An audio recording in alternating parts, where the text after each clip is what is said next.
बहिनीले के गरेको यस्तो?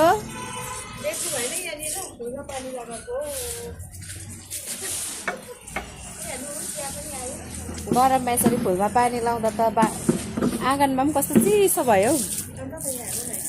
गरममा साथीहरू दिनभरि फुल ओइलाइरहेको हुन्छ कि, अन्त यहाँ चाहिँ बहिनीले फुलमा पानी लाउँदैछ।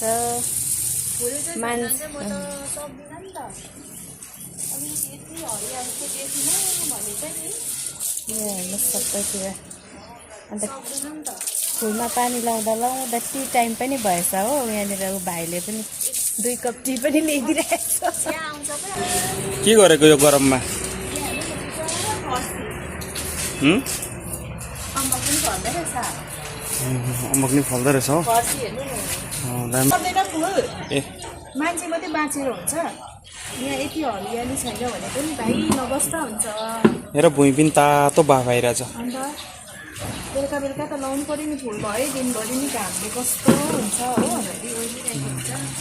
अन्त फेरि यस्तो हरियाली छैन भने त म त बस्नु पनि सक्दिनँ है साथीहरू। चिया खानुहोस् न दिदी। पुरा उयो लागेछ, चिचिला लागेछ। मेरो बुढीले चाहिँ फुलहरू पुरा स्याहार्छ। यो फुल बिना चाहिँ मरिहाल्छ।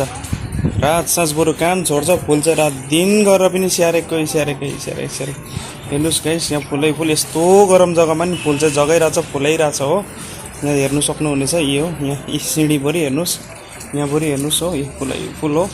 यहाँ फुलहरू बरु खानु नहोस्, फुल चाहिँ तलदेखि माटो ल्याएर नि रोपेर नि स्याहारेर नि हो। भित्ता नि हरियाली बनाइसक्यो।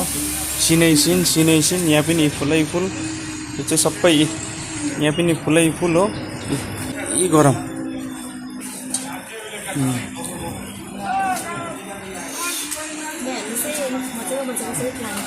डान्डोहरू हेर्नुहोस्।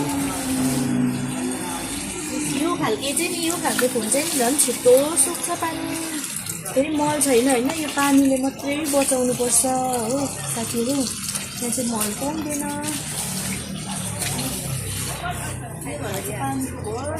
मल पनि किनेर ल्याउनु पर्छ। अस्ति पनि किनेर लगाएको हो। कतिवटालाई त सुट गर्दैन रहेछ नि त, मर्दो रहेछ हो।